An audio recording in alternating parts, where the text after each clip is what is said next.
Salut, salut și bine v-am regăsit la un nou videoclip. Data trecută, dacă țineți minte, am dat jos acest motor de pe Golf 6 și am avut niște surprize mai neplăcute, să zicem așa, adică cam neplăcute. Și am aflat că pistonul a fost spart, topit, ce a fost, acolo mai multe. Și cilindrul a fost uzat, a fost rău. Așa că am dus blocul motor la rectificat și acum au venit înapoi. Am luat și pistoane noi pe firma Murel. Deci am luat pistoane noi. Blocul rectificat, făcut profesional, tot ce trebuie. Arată perfect. Așa și pistonul. Deci e nou-nouț, toate 4 pistoanele. Am dus și chiunoasa la rectificat. Eu am făcut planul. Deci tot ce trebuie acum, atât în regulă ca și cum ar fi motorul nou. Ce mai trebuie să facem e să punem pistoanele pe bloc, cu segmenți, cu cozineți, cu tot ce trebuie.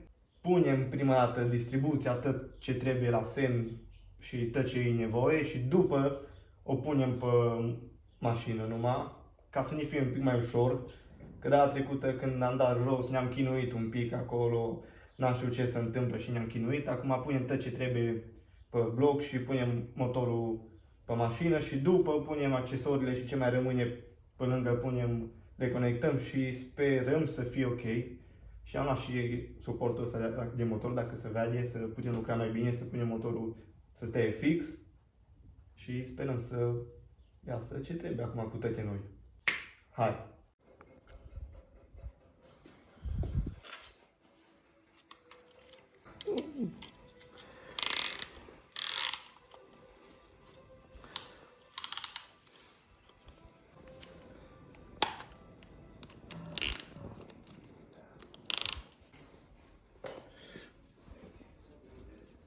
Oricum ai pus și pe...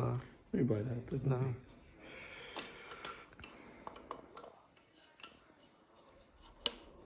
Și am cu șocanul?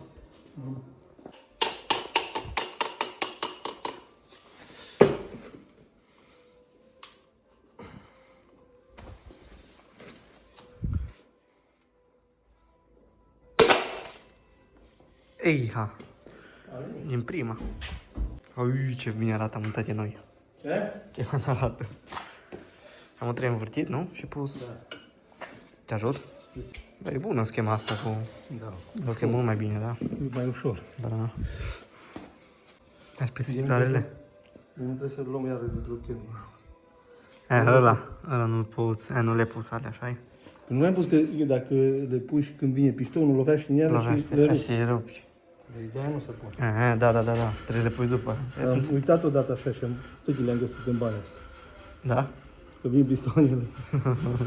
Știi? Atunci trebuie vibrochenul jos, că nu cred că îl poți să-l pui acolo. Alea nu se strâng tare, cred că așa-i? Apoi au locașul lor.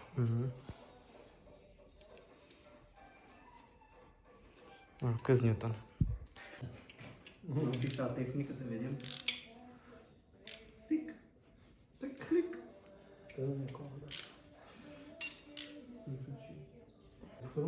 Drochenul față-spate. Da, e drept. Și aplicat de aici. Da. Și să merge numai cu într-o poziție. Da. Invers. Invers numai, că cu astea înăuntru. Da, să aibă ungele de aici. Da. Dar numai pe mijlocul are. Păi nu, atâta. Numai ăla, că ăla Să nu fugă Da. vibruchenul, atât este tălbucheria. Da. Numai la trebuie. El așa ia lucru aici, să lucre pe vibruchen, să nu se uzeze. Să nu se uzeze blocul. Da. Mai înțeles? Să vină ulei, că el vine ulei pe aici. Intră și el când se vârte, știi? Da, ține, da, să nu se miște. No, dacă îi pui invers, nu e bine, că uzează vibrochenul. Da. Am are un pic de gaură de să înfundă aia, zice că îl bate. Păi normal că bate. E gaură făcut numai ea. Înțelegi? Da. De-aia să bagă ulei mai... Apoi am când se înfundă alea, că nu se prea înfundă. Nu, dar are. Păi e un înfundă? pic de... Să vedem, vezi cât acu are. Ai văzut? Știu că asta are, scrie G, știi ce e asta? Asta e mărimea la cozineți, cât de mare e fiecare G, B. Știut? Și fiecare G ăsta înseamnă cât grosimea lui, știi? Vezi? Asta are sens. Bine, ca picioarele astea, de acolo, să nu le pui invers. Ia. Așa este. Și le roți cu mâna tăie și puteai să întâmple.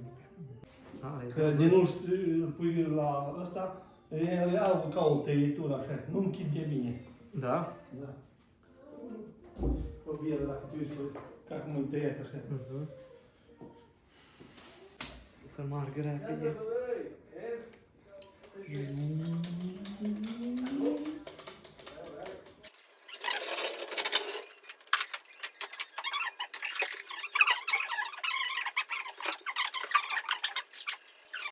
Na, așa. Cât cuplu am zis? Aici. 60 și apoi 90 de grade, nu? Da, contează. Deci l-a luat un pic. Dar eu nu mi-am picat blocul pe Nu picior. pică, mică, nu pică. Hop, 60. Hop, 60. Nu, le ia și ca Nu? la ăsta după aici. Hop. Hop, bum. Bum. Da. Bun, am strângem astea de la biele care se strâng cu 30 de Newton. După lăsate și se strâng la 90 de grade. Astea s-au strâns cu 60 și apoi la 90 de grade. Eu cred că e bine, nu? Am folosit ChatGPT-ul de aici. Am vedea ce ne-a face. De la teag. Am gătat facultatea de... Ce inginerie ai gătat? TikTok. A, mă, azi, mă, nu zice de astea construcții de mașini. Ei, mamă. Și-au pus o cutie și când am montat-o, în loc să margă mașinile, mele înainte. Au avut 4 viteze înapoi și una înainte. Curecanul la un altul. Bun. Da, poziție și la asta stăteau și eu poziția nu. Da, pune tu. Nu știu ce vezi, îți dă bine. Așa, și dacă punem invers, Îți dă bine. nu dă. N-ai cum să o pui. Că nu ți la greu. Nu, așa.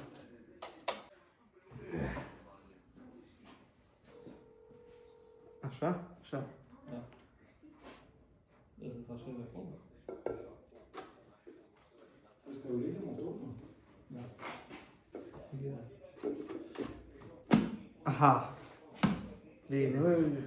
Ataui. Ai de aici ușor, gata. Ataui. Hai să vedem.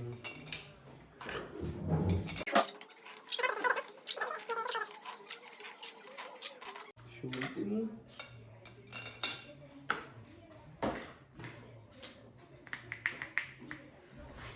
Gata, de aici e partea mai ușoară. Aici nu mai e greu.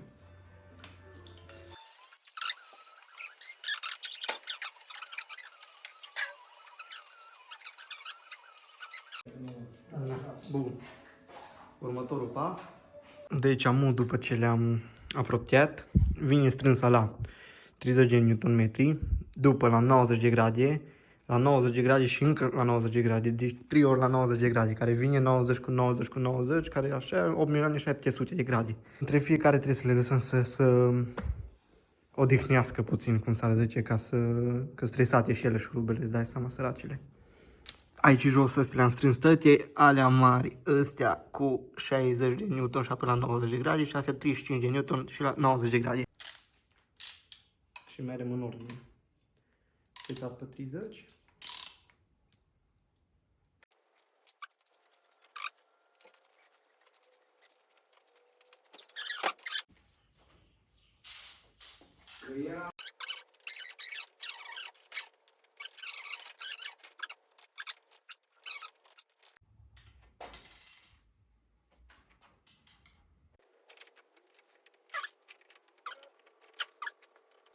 Toate la 90 de grade. Și mai trebuie încă câteva grade. Până la 270.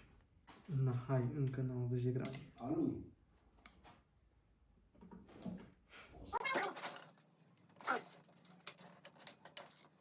Ce nu timp să strâng astea așa tare, că poate eu a face poc. Că n-aș fi tare bucuros. Atât ai sentimentul ăla că poate. Gata. Încătați cu asta. Aici, mâine de șurubi și de piesă mai sus. Astea, ea e de ținut, chiar e. Sau... Ea e sudată pe... Nu am. De aici, pe... Nu am. Să ții pinion. Dar cred că este și întrusă. Ține și asta. Ăla cred că e, nu? Nu. Două, patru acolo. Unul e invers, unul e filet invers, mă țincă, nu? Toată din țarța cu came, partea cu Filet. admisia. Am înlocuit șurubul, filet pe partea stângă. 40 de Newton, 90 de grade. Toată din țarța arbore cu came, partea cu evacuarea nu mai zice nimic. Aia e Deci normal. evacuarea... Aici e evacuarea, admisia. Da. Ăsta e invers. Ăsta e invers. Trebuie, da. Pe invers ăsta. Da, da. Ăsta. Pe admisie. Da, ăsta pe admisie, pe invers.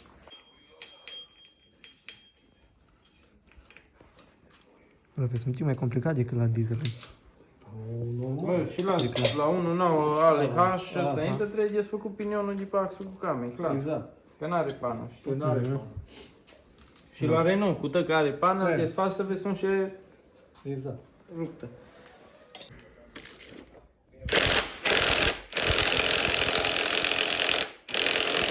Adul pe Bicașou. Bag și ăla la paie, dacă. Bă, invers, pe strâns. Ia nu mă să Nu de Ei, fie, Am uitat, scuze.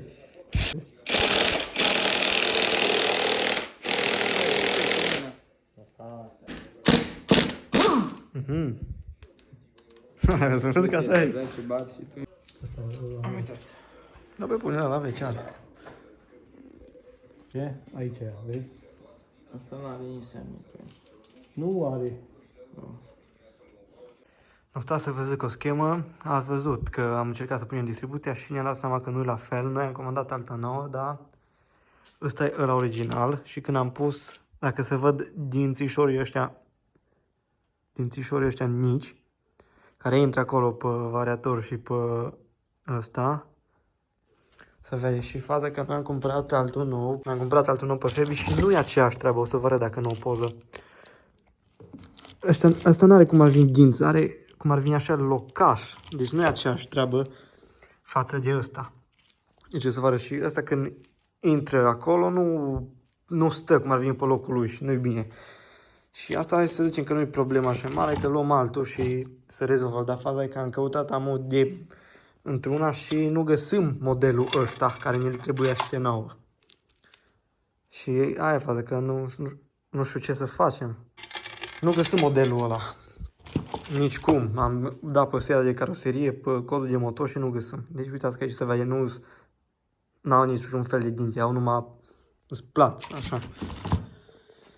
Și nu am găsit nici cum, de niciun fel. Și o lăsăm așa în stand-by până găsim distribuția. Am pus și ăsta, comparatorul ăsta, ceasul ăsta, sau ce e aici, ce trebuie să facă, să vadă unde e pistonul până sus. Cred că am prins pe filmare când am filmat când au venit profesioniștii. Și trebuie să găsim distribuție să vinem care e bună. Că am dat și pe codul de motor și pe seria de caroserie și v-am zis că n-am găsit nimica. Deci așteptăm și vă țin la curent.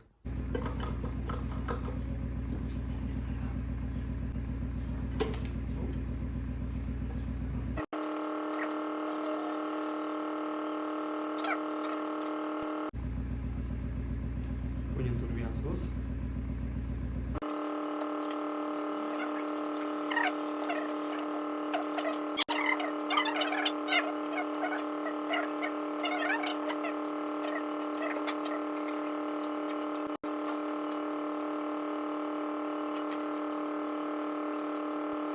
Bun, să strângem turbina, că am găsit și piulițele. La cuplu strângem. Uite mâna lui Denis. Cât știe el mai bine. Dacă comentați, asta e. Punem galeria de admisie, cu injectoarele cu alea tăie, pe aia, punem partea de evacuare. Trebuie să așteptăm să vină și distribuția. Trebuie să punem distribuția la sem și putem să-l punem sus. Și numai după putem pune superchargerul ăla pe ea. Că așa încetul prinde formă. Nu. Șurubele se acolo, cred că la capul ăsta. Am încercat noi atunci. Cât trebuie să fie ora? 8, 7.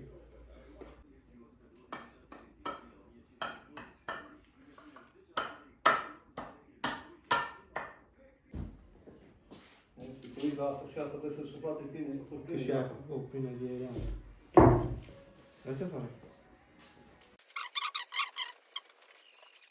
Galeria de admisie.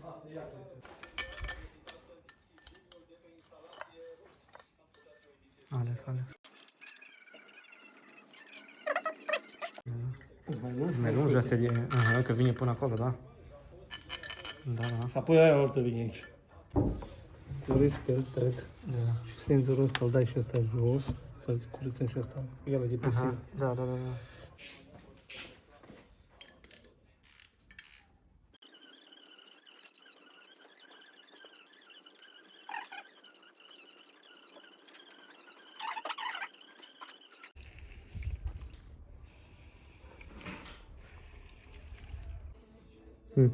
Mai strâns cu 5. Nu l-am strâns.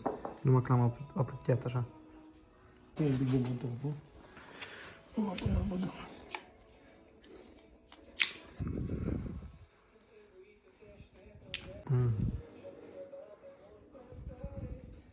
Cum zice asta? Semering?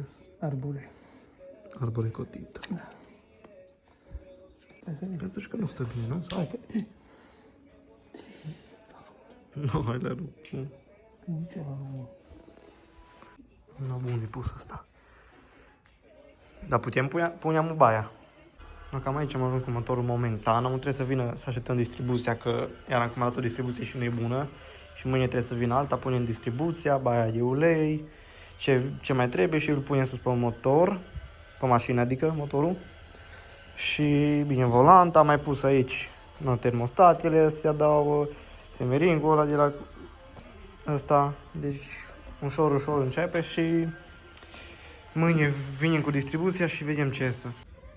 Na bun, am revenit cu distribuția nouă, pentru mine o ținut cam 2 zile, pentru voi câteva secunde. Atât am comandat și nu a venit distribuția bună, am mai zis, că am comandat cred că 5 distribuții și cred că lanțul. Și au venit tot diferit și l-am ghicit și e ăsta bun și hai să-l punem sus să vedem. Da, îl putem pune sus și ias motorul. Ok, distribuția e pusă, mai ușor decât credeam, dar adică mai complicat e să ajungi până la distribuție decât să o schimbi. Că ăsta nu dau pui lanțul, pui întinzătoarele și am luat 6 noi și întinzătoarele și patinele și întinzătorul. Și chiar e ușor, nu, da? Și nu mai zic de lanțul ăsta, că am stat 2 zile după el și că nu a venit bine, tot am comandat 4-5 lanțuri. Dar, nu, asta e.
Deci, din câte puteți vedea, am pus motorul pe mașină, tare mândruos, stați numai un pic să vă arăt ceva.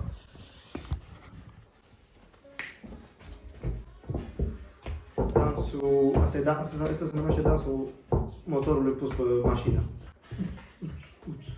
Ce ziceți? I-am chinuit, îmi zice drept. Da, nu mai trebuie să punem electromotorul, tot ce restul. Bă, arată bine, arată, zici că nu știu cum arată, sincer să zic.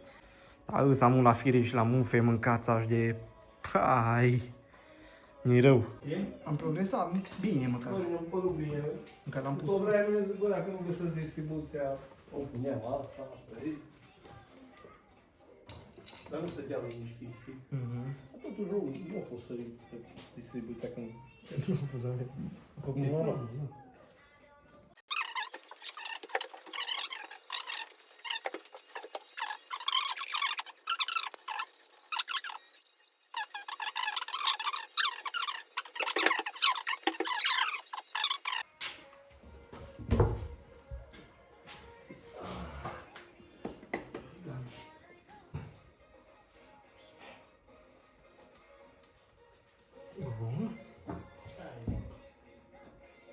Antrenatorul l-am pus.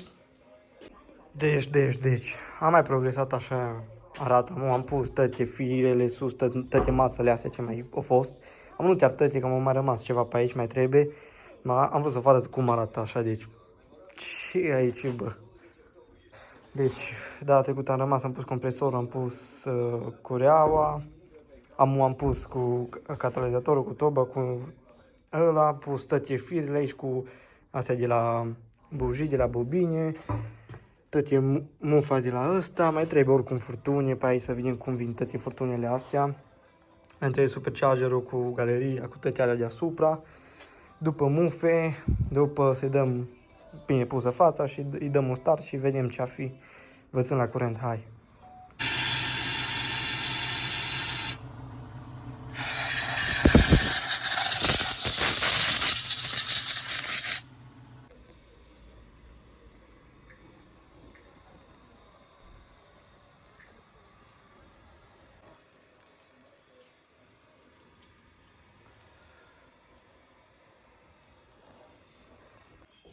Deci după 1 miliard de fire și mufe, cam așa arată și suntem aproape de sfârșit.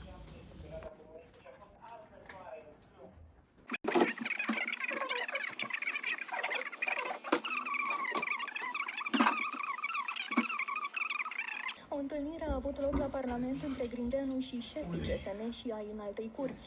Asta în condițiile în care premierul 90, pentru că o parte dintre ei au stat la familii și acum se reîntorc să ceară din partea primăriei un suport, iar peste 12 familii din blocul cel afectat de explozie, din cele 54 de de pelerini vor putea vedea slujba. Între timp, Patriarhul Ecumenic al Constantinopolului a ajuns în România. Patriarhul Bartolomeu I a fost întâmpinat după schimbării orei. Comisia Europeană a apărat ieri desființarea acestei schimbări, o măsură susținută printr-o convară a fost introdusă în Europa în anii 70, în plină criză a petrolului, ca să se facă o economie de energie. Abolirea măsurii a fost propusă acum 7 ani, în urma unei consultări în Europa. Atunci, 84% dintre participanți, adică mai bine de 4 milioane de oameni, au propus să se desfințeze schimbarea de oră. Apoi, Parlamentul European a dat undă verde măsurii, numai că nu a apucat să fie vreodată implementată, pentru că nu a existat un acord între cei 27 de membri ai blocului comunitar. Acum că trecem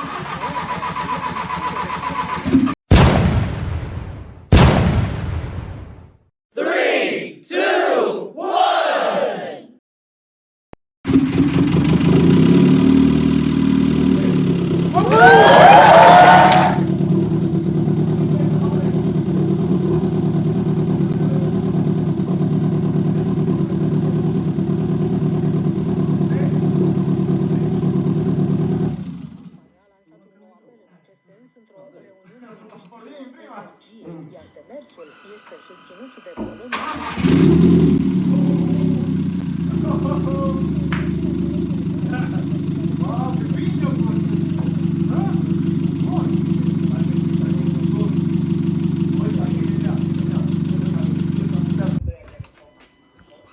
Dă-i!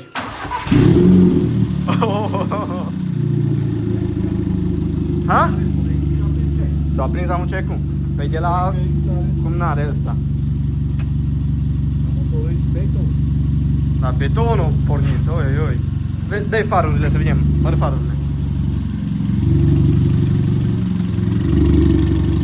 Măr! Mere! O, porni bine! No, toba, așa e, până nu se încălzește să poți să pui. Și lăsăm să meargă după, sau ce facem? Lăsăm să meargă întâi, nu? Da, uităm la ulei. Să nu curgă pe undeva. Da. Ce bine pare.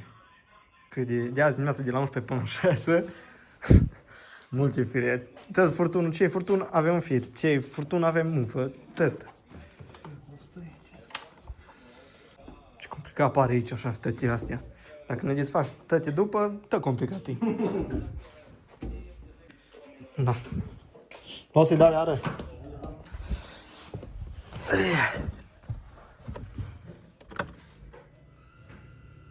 Auzi, bă, cum face. Altcumva cu tobă. I-am mai aprins cecul, poate au rămas memorat. Cred că e întuneric afară deja.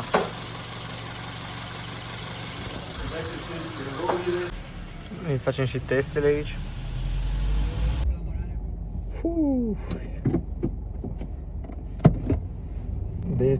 Deci. No, ce ziceți de acest proiect? Am zis să scoatem la un test drive să vedem cum are, adică no, eu am mai umblat așa un pic cu el, n-am filmat că am zis să nu fie probleme și am o scoatem la un mic test drive. Am dat în R, am un mere tot ok, schimbă vitezele tot ce trebuie, când o dai în demaraj nu smâncește, nu nimica, toate vitezele sunt ok. Momentan nu pot să mă duc chiar tare, să o turez foarte tare că e în rodaj și nu pot să turez foarte tare numai până în 2000, 3000, maxim 3000 și trebuie să mă duc așa încetul cu cam 1000 de kilometri. Și după schimbat iară uleiul, prima dată am băgat, pentru rodaj am băgat ulei Castrol, am băgat de 5W30 și oricum o să schimbăm după 1000 km cu Liqui Moly. Mie Liqui Moly îmi place și Liqui Moly o să bag după 5.30, normal producătorul zice 0.40 sau așa ceva, 0.40 sau 5.30, mie 0.40 mi se pare prea subțire și am băgat 5.30 și ce să mai zic, cum vi se pare? Dați și voi în comentariu cu ce e ăsta, mașina merge foarte bine, schimbă foarte bine în toate vitezele, n-are nicio treabă. Ce urmează ce am mai făcut eu la ea și n-am filmat, am schimbat discurile și plăcuțele, că au fost reale. Și am schimbat și uleiul în cutie. Și atât, adică l-am schimbat nu că ăsta, dar l-am schimbat să fim noi siguri și mașina merge foarte ok, e foarte bucuros, motorul merge foarte bine, se comportă foarte bine, nu scoate fum, nu nimica, trage cum trebuie, adică nu pot să turez, v-am zis, dar merge foarte bine. Și ce să mai zic, dați like.